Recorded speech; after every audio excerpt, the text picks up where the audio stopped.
Over confidence.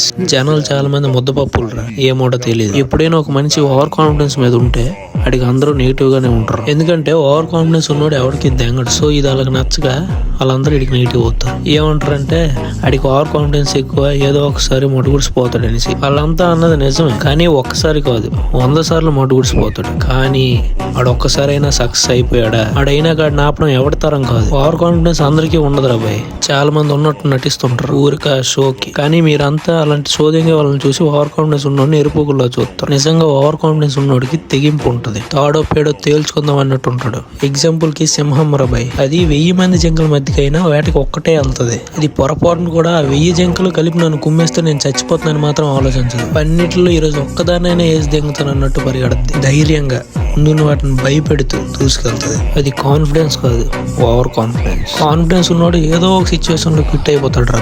కానీ over confidence ఉన్నాడు నిలబడతాడు. అడిగి మైండ్ లో ఇంకేం రన్ అవ్వదు. ఎన్నాళ్ళు నేను ఎవడ మాట దెంగకుండా బ్రతికాను, కానీ ఇప్పుడు నేను క్విట్ అయిపోతే ఇప్పటి వరకు నన్ను ఏదో రేంజ్లు చూసుకుని నన్ను కుక్కలా చూస్తారు. అదే మైండ్ లో పెట్టుకుని వాడు అదే ఓవర్ కాన్ఫిడెన్స్ తో రైజ్ అవుతాడు. అప్పటి రోజులు కాదు రా భయ్. కాన్ఫిడెన్స్ ఉంటే మనం ఏం చేయలేం. ఎప్పట్లో ప్రతి వాడు ఎవరిని తొక్కేద్దామని చూస్తున్నాడు. నువ్వు తొక్కినట్టు ఉండాలంటే నీకు ఓవర్ కాన్ఫిడెన్స్ ఉండాలి. ఓవర్ కాన్ఫిడెన్స్ అనేది ఊరికనే రాదు. దమ్ము ఉండాలి, ధైర్యం ఉండాలి, దూసుకెళ్లేలా ఉండాలి, దుమ్ము దులిపేలా ఉండాలి, దోల తీర్చేలా ఉండాలి. ఫైనల్ గా దడ పుట్టించాలి.